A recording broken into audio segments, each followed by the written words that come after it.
Well, hello there. How are ya? It's Saturday afternoon, so I thought I would get on here and do another video. This one is per request of Glynis. If you're watching, hello Glynis, longtime friend of, gosh, 30 years. Funniest person you'll ever meet. Anyway, she had requested that I record my story, and so I'm going to do that. Now, I can make this story really long. Um, I mean, really long, but I'm not going to. I'm going to kind of give you the cliff notes of this story because it really is long. But first, I need to adjust. I need to adjust the screen. And I don't edit. What you see is what you get, baby. It's just too low. I don't like it. But yet, on my regular shelf, it's too high. So, hang on, guys. Let's see if this is going to be any better. Yes, I like this way better. Okay. Well, before I get started on my story, I have to show you this new fountain pen. Is it not so cute? I call it my little chubby. I mean, is this not the cutest little pen you've ever seen? It's cheap. It was on Amazon. I love it. I love it. I used it last night to journal with, and it was a lot of. It's just a fun pen, And I think I have blue ink in it. But look at that. It's so freaking cute. Anyway, I had to start out by showing you a fountain pen. Okay. And for those of you that are watching this is a Jen Howe, and you can find it on Amazon. Okay. So here we go. I and my twin brother were adopted at birth. And I was born, or I'm going to say we, because my twin brother was with me, of course.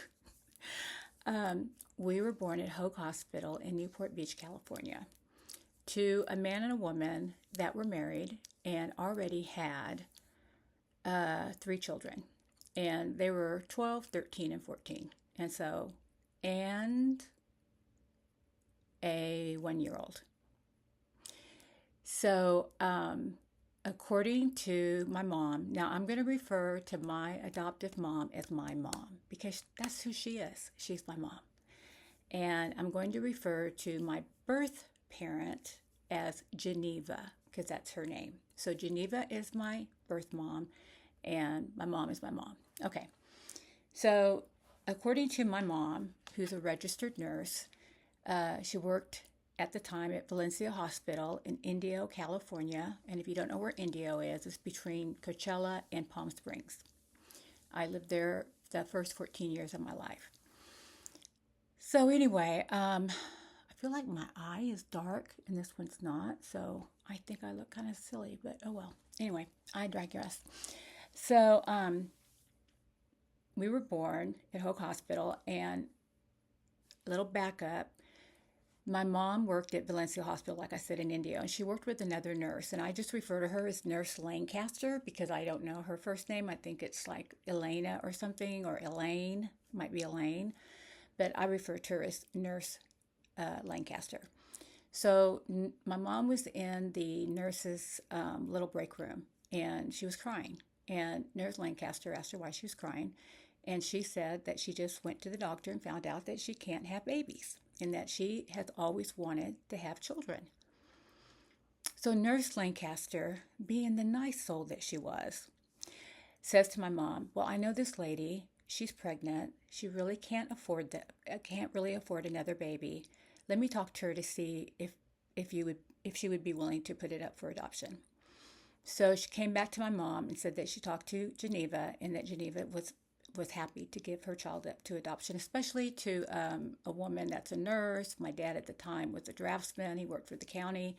So they were considered professional. So I think they didn't have a lot of money. And so I think she wanted her child to grow up in a nice home. So then Nurse Lancaster went to my mom within about 6 months later, which makes Geneva about 8 months pregnant, and said, "Well, the doctor heard 2 heartbeats, so there are going to be twins. But don't worry, I've already found someone else that will take the other child, and since you're the first one I came to, you will have choice if it's a boy or girl, if you want the boy or if you want the girl. It's going to be your decision since I came to you first. My mom said, "Are you crazy? I am not separating twins at birth. I'm taking both of them." So we were born on April 26, 1959. Now, I want you to remember this. In the 50s, it was very difficult to adopt. And if you were a working woman, then the chances of you adopting is going to be pretty nil.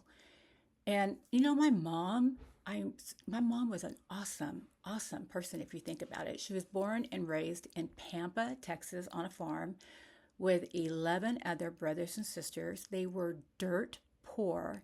She graduated valedictorian of her class, went on to become a registered nurse, moved to Fort Worth to go to school at Women's Texas Wesleyan, and she met my dad because the woman, the LVN that worked for her son would come in every evening and bring his mom dinner, and that's how my mom and dad met. Okay, so anyway, so keep this in mind. So my mom kept saying, "Well, what do we need to do? Do we need to go to an attorney?" "Oh, no, don't worry about it. I've done this a million times." She had. And so don't worry about it. We'll get the paperwork. We'll do everything. My mom and dad were very naive about adoption. They knew nothing. They were just excited to get a baby. So we were born on April 26th, and we were taken out of the hospital 3 days later by Nurse Lancaster and taken to Coachella, where my parents were living at the time, and knocked on the door and handed us over to my parents. Simple as that. I don't know if she had a deal with the doctor at the hospital. I just don't know how that worked. I'm sure back in the 50s, there were very little security measures at that time. I doubt you can do that today. So then my mom says to Nurse Lancaster, "Okay, now what's next?" "Okay, I'm going to bring you the paperwork. But what the woman is asking is that you pay her hospital bill and that she needs a new washer." So basically, I was sold for hospital bill and a new washer. So my parents said, "Sure, I'll do whatever." And so then 6 months after we were born, Nurse Lancaster, who, by the way, had quit Valencia Hospital and moved to another Southern California city and went to work at that hospital. And so she came to my parents 6 months later and said that Geneva wanted the babies back. And my parents were like, "No, you can't have them back." And my dad, unbeknownst to me, was very concerned because Nurse Lancaster would never get back to them. They were worried about not having papers. So he had already made arrangements for us to go to Canada because he said, "Your mother and I, we're not going to give you up." I mean, I want you to think about this. This was in 1959. He said, we got passports. I mean, we were going to flee the country and take you because we were not giving you guys up. That's sweet. So anyway, Nurse Lancaster came back 6 months later and said that the mother wants them back. Now, keep in mind, in the state of California at that time, the birth mother had the right to take the children back within the first 6 months. Now, we weren't even legally adopted, so whatever. But again, my parents, being very naive, did not know this and called my grandmother, who had a substantial amount of money. Well, first of all, Nurse Lancaster said, "Or she'll take $10,000. So my parents borrowed $10,000 from my grandmother and gave Nurse Lancaster $10,000. So then about a year later, Nurse Lancaster came back and said she's pregnant again, and this time she's having a boy. How she knew that, I'll never know. Because again, this is 1960. How did they know it was a boy? Or maybe my mom didn't say that. Maybe I'm just thinking that because it ended up being a boy. So I don't know.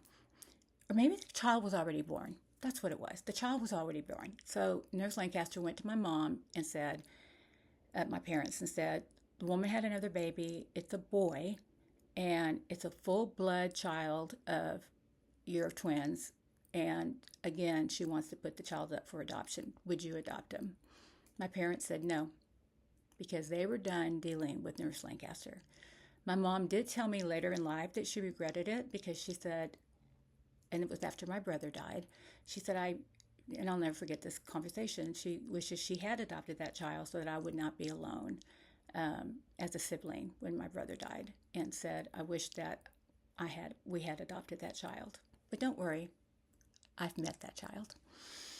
Um, so anyway, so my parents finally hired an attorney when we were 4 years old because we had to start kindergarten. We needed a birth certificate. They didn't even have a birth certificate on us.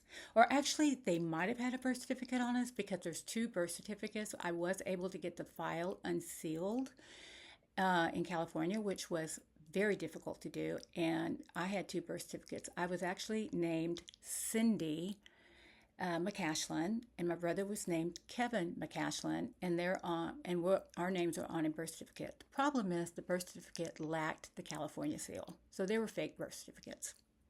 But they did give my parents that, and I guess my mom went to the school to get us registered or something and said, "This is not the right birth certificate. We need one with the California seal." So they tried to get a hold of Nurse Lancaster, couldn't get a hold of her. So now they hired an attorney. And the attorney was Senator Cologne of California. But at the time, he wasn't a senator yet. He lived in Indio and he was an attorney. So little trivia there.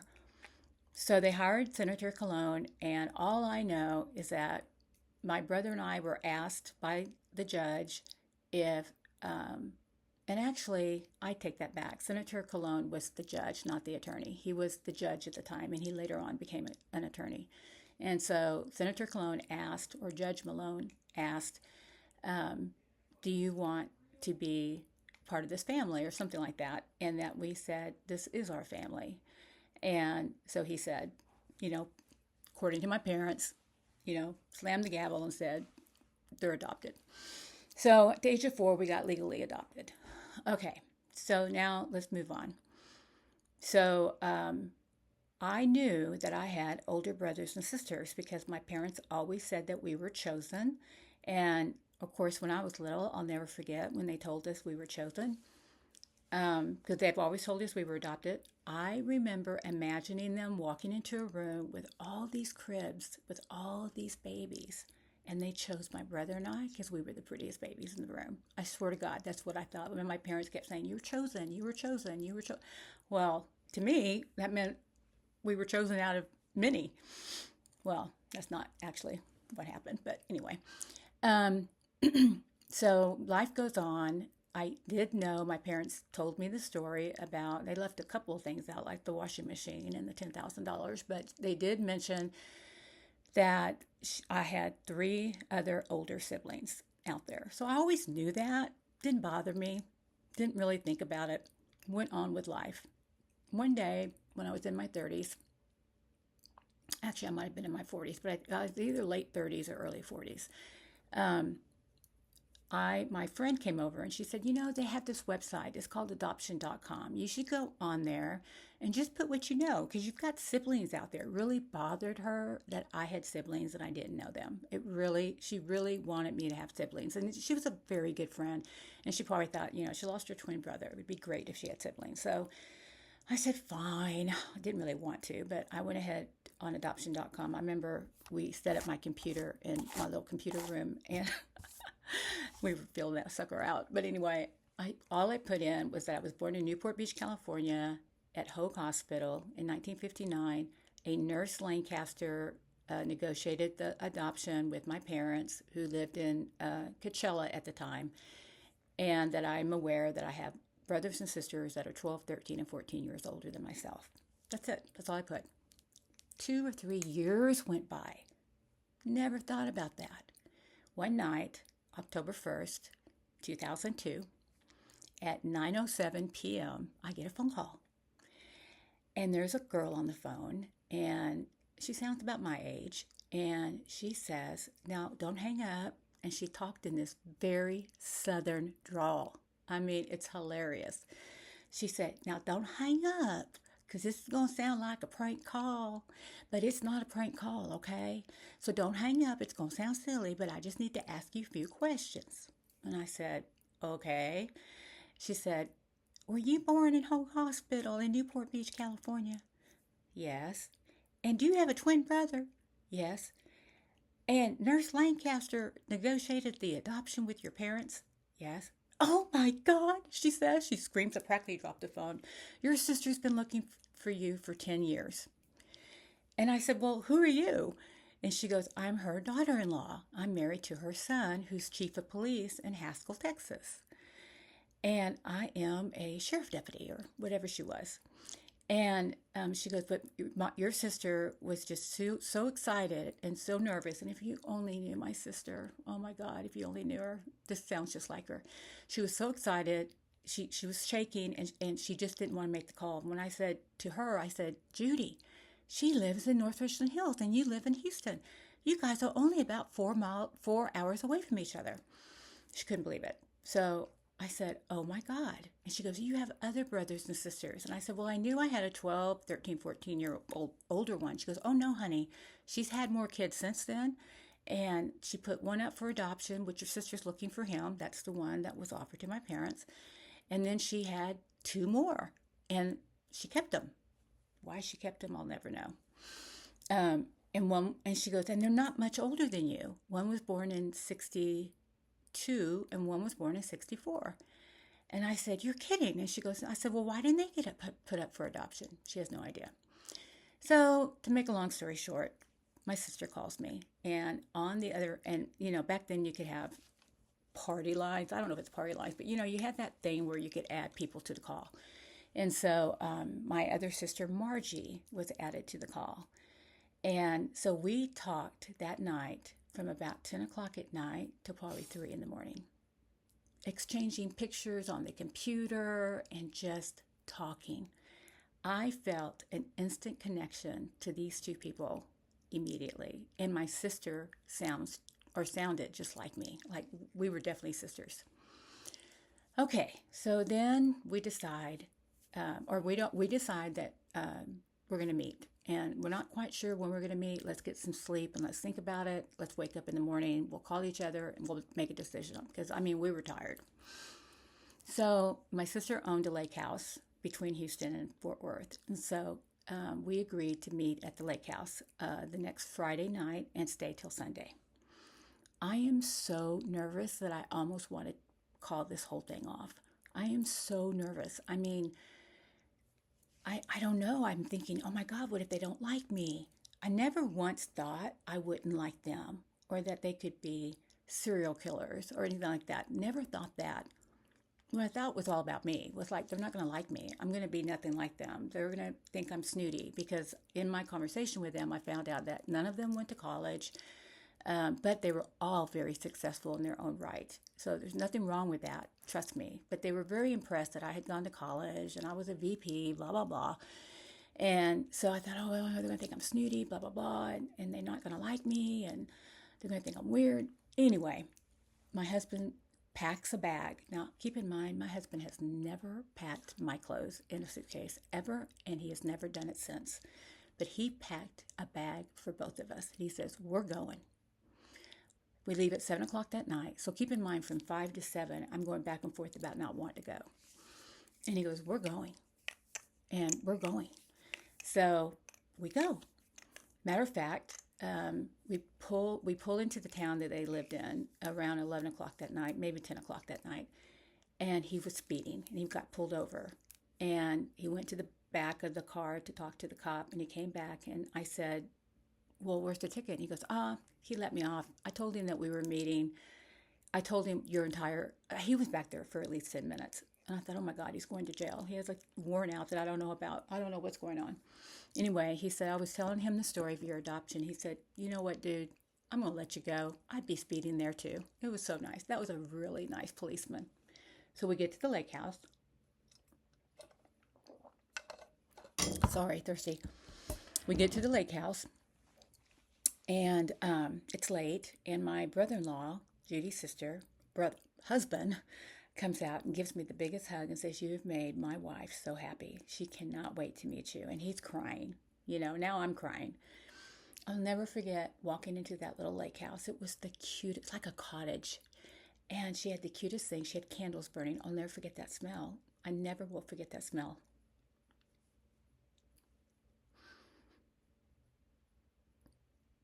So we go in, and I meet my sister. I meet him.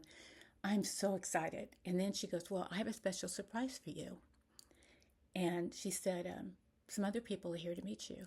And coming down the stairs is my sister Linda, who was the one that was 12 years older than me, and my brother Kenny, who's 3 years younger than me. It was so awesome. And my husband knew they had flown in from California, but he didn't want to tell me because they decided to surprise me. So that's why he wanted us to get there, because he knew that these two people had flown in from California, but he didn't want to break the news to me. They even had the neighbor across the street film us meeting for the first time. And then he stayed with us until 6 in the morning because he was so fascinated by our story. I mean, we stayed up until 6 a.m. talking. And he filmed so many wonderful moments between us. I remember in one of the video clips, my husband is standing back and he has his arms crossed and he has the biggest smile on his face. You could tell that he is so happy for me. And anyway, we talk, we look at photo albums, we laugh. It is now 6 a.m. and we are tired. So we decide we're going to go to bed and we're just going to get a couple hours sleep. We were all up with the smell of bacon at 10:30. So my two sisters, Linda and Judy, were cooking breakfast. And of course, it takes me a while to get ready because I'm so vain. I have to put on makeup. You know the drill. Unbeknownst to me, my husband went downstairs and said to the two girls, the two sisters, and said, look, I want to make sure that you guys, this is a great weekend. So far, it has been wonderful. But you have to promise me that you will stay in touch with my wife, with Rose, because this will kill her if you don't. And they go, oh my God, Mike, of course we are. We love her already. And he said, okay, I just want to make sure. I don't want this to be a one-time deal. It will kill her, and I don't want to see that. Sweetest thing ever. But anyway, I didn't hear about that till much later. So we come down. We spend the entire weekend. It is absolutely wonderful. So now keep in mind, my cousins, and again, I'm adopted, and I have natural cousins in California, and I have my cousins where I live. And my cousins where I live are my cousins, okay? The other people, I'll distinguish them when I talk about them. But so we get home. My cousins were very close. Tina came by, and she couldn't wait to hear the whole story. And I think her sister Brenda was with her too. So we tell her the story. She worked for Southwest. She goes, well, we're going to California. And I said, well, we really can't afford it right now. We're going to wait. Oh, no. She gets on the phone. She goes, I work for Southwest. I'm getting you guest passes to get on the plane. The only catch is I get to go with you. And I said, absolutely. So the next weekend, we're flying to California. And when I walked into my brother's house, there were probably 50 to 60 people there. And they were all my relatives.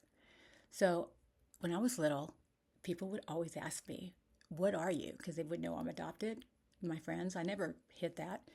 And I said, I don't know. What do I look like? Well, you look Italian. So from then on, I told everyone I was Italian. Well, I'm not. I'm a Mexican. And I have a big, fat Mexican family. And I love it. So anyway, I met cousins. I met my great aunt. I mean, how special is that? I got to meet my birth mother's mother. Now, keep in mind, my birth mother, forgot to mention this part. My birth mother and my birth father were both deceased.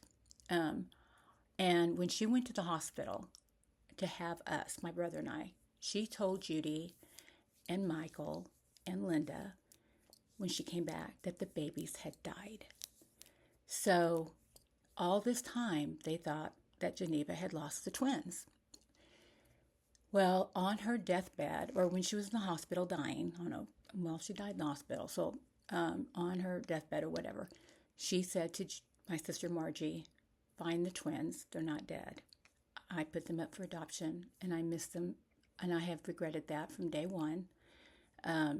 So please find them. So she told Judy. Well, Judy started looking. I mean, Judy was the investigator of the family. So she said, I'm on it. So that's how we were found. So I got to meet my great aunt, who was my birth mother's sister. So that was pretty special. And then that was the first night we were there. 2 newspapers got called to come in, one from Orange County Register. They came the next day to my other sister's house. But anyway, that night they had a local newspaper for Anaheim because my brother lived in Anaheim.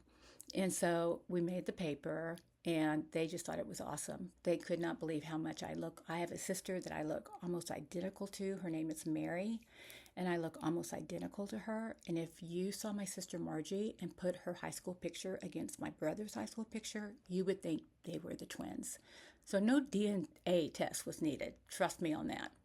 The other cool thing I forgot to mention was that when I went to the lake house, my sister and I decorate exactly the same. A bunch of tinsky, whatever, a bunch of crap, okay? We are both hoarders. And not only that, but this is like 2002, and I had a gas stove. And I don't anymore. I have an electric one, but at the time we lived in another house. And I had remember those stove covers that you would put on top of the elements? I still had those. I loved them. I thought they were so pretty. Well, when I get to the lake house, my sister has them too. But hers are burned. A couple of them are burned where she's turned on the fire and she forgot to take them off. That was so funny to me. But anyway, we talk a lot. I mean, we talk alike, we sound alike, and we love the same things. We love the same type of clothes. She's a makeup and jewelry person. I'm a makeup and jewelry person. We bought each other so much James Avery jewelry. It's ridiculous. So that was so cool, and the fact that I look so much like Mary. Well, so the next day at my sister's house, we have another big party, and that's when the Orange County Register was there. They were done filming and talking to us and interviewing us, and then they said, "Can we stay?" And my sister said, "Of course." Of course. Well, we don't have any other projects today, and this is just so cool. Like the fact that how you guys interact, how you act like you've known each other for years. This is like we can't leave. We just can't leave. So the reporter, her name was Amy, and the photographer, they both stayed for the whole party. Okay, so that was on Thursday night was my brother's. Friday night was my sister's Margie's party. Saturday night was another party at my brother's, but this time my birth cousins were coming in, as well as my great aunt again. And they're from Bakersfield, so they were a little bit up north. So they came in. That was the best night ever. Everyone got a little tipsy. This is when this picture was taken, was at that party at my brother's house. My sister's probably drinking a margarita because that's all she ever drank, if she drank at all. And did they not look so happy? Do they not look so happy? That's my husband and my sister. Now I'm going to get another picture to show you one cousin and my other siblings.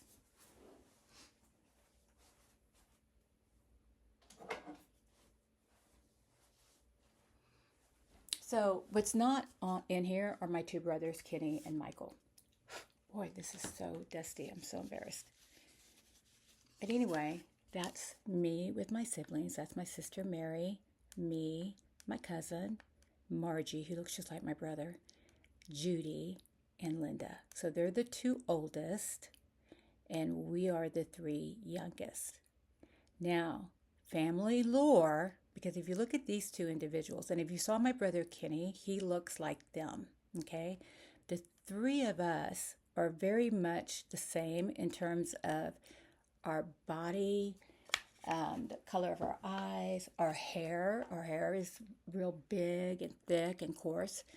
So family lore is that they, along with my brother and I, and the other missing brother, were products of an affair that Geneva had with a man named, can't think of his name, but he's from Mexico, and his last name was Rodriguez. And I guess he and his wife and Geneva and her husband were foursome friends. Like they went to dinner together. They went to each other's houses a lot. And apparently Geneva had a long-time affair with him. I don't know.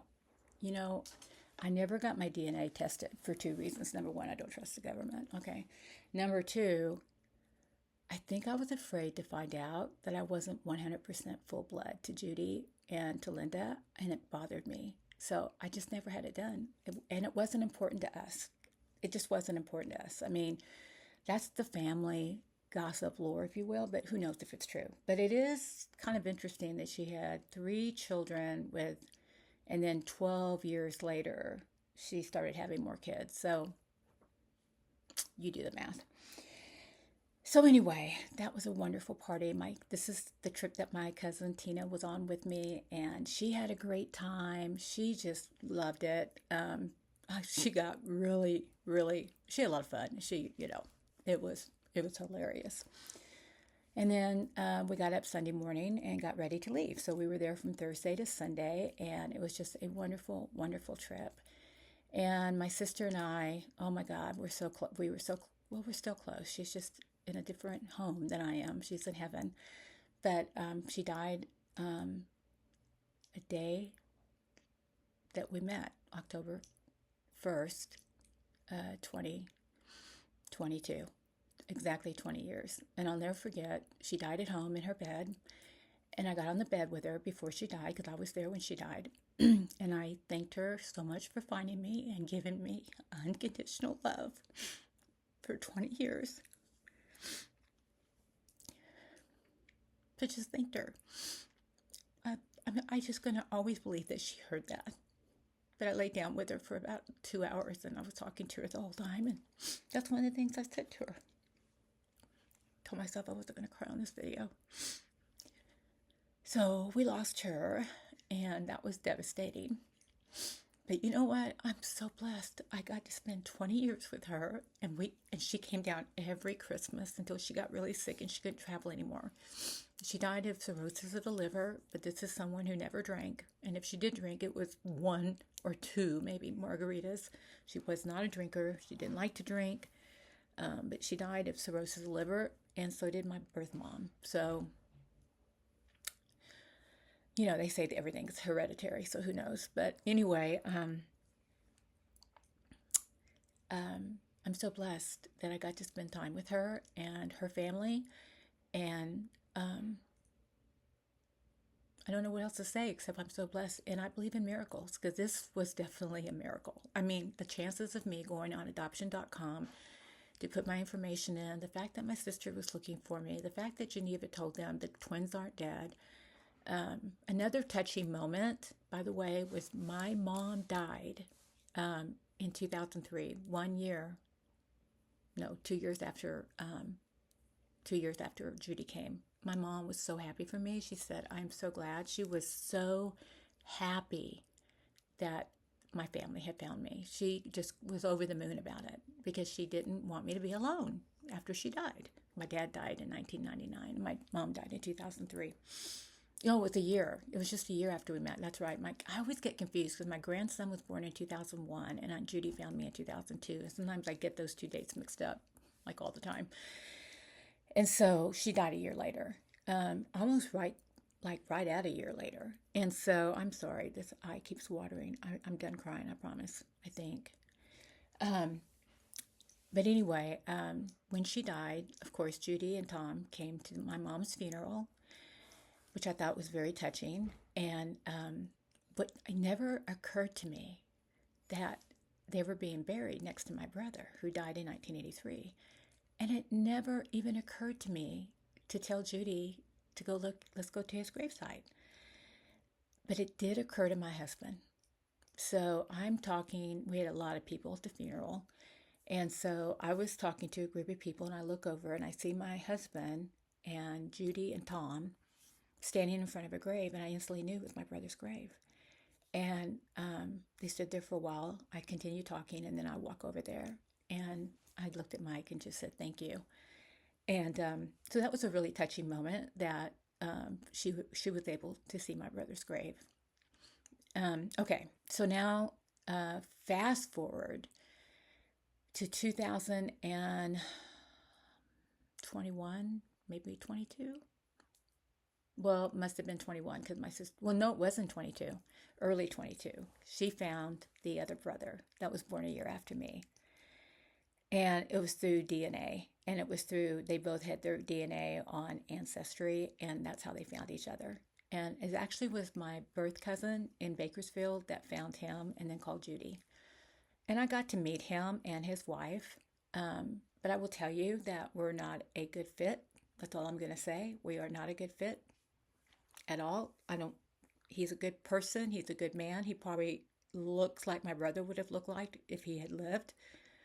And maybe that's a problem for me. I don't know. But everything I believe in is very different than what he believes in. And so I don't hate him. I'm just, will never be close to him. And that's just the facts of life. And I wish him no ill will. I hope he has a great life. And what can I say? I'm just not a fake person, y'all. I am so authentic. It's unreal. And I can't fake stuff. I mean, I can fake some things, but I can't fake love. So, um, and I'm just very authentic and I stay true to myself. And so this is not someone I want to be around. And he's not a bad person. He's a great person. I mean, he worked for the city of Anaheim for 30 years and retired with full benefits, by the way. That's so awesome. And he's never been in trouble, nothing like that. But it's just that wasn't a good fit. I don't know what I'll say. I hope that you understand that. But the rest of the family was a great fit. I even wrote a letter to them at the first party. I read them a letter, and that's on film, talking about meeting them for the first time. And so we have so many good memories. And again, I'm so blessed. Anyway, I don't know how long this video is, but I'm sure, well, it's 36 minutes. So I've talked for 36 minutes about my life story, and that is it. And if you have any questions, leave them in the comments. I'll be more than happy to answer them. I hope it didn't bore you to death. I think it's a great story. Everyone asked why we weren't on TV because we made the front page of the Orange County Register, and the headline read, "The babies aren't dead." I swear to God, front page, Sunday paper, "The babies are not dead." And that was the one that was stayed at my sister's the second night because she thought we were it's just awesome and loved the whole reunion of us getting together. And and I'll never forget my husband or my sister, because we were staying with my sister Margie, and she went and got the paper, and she came in screaming, saying, "We made the front page, we made the front page," and we just couldn't believe it. And I remember my husband and my brother-in-law leaving right then to go get like 20 other papers. That was so cool. So anyway, that was cool that we were on the front page, though. So people ask, why weren't you on Oprah? And I said, well, the reason why we weren't on Oprah is because Monty, whatever his name was, called us and we declined it because we were waiting on Oprah, and that bitch never called. So that's why we never made it on Oprah. Okay, guys, thank you so much. Have a wonderful Saturday night. I think we're going to go watch. My husband's making steaks and potatoes and salad, and I think we're going to watch a good movie tonight. So have a great evening, and thank you. Don't forget to like and subscribe. Bye-bye.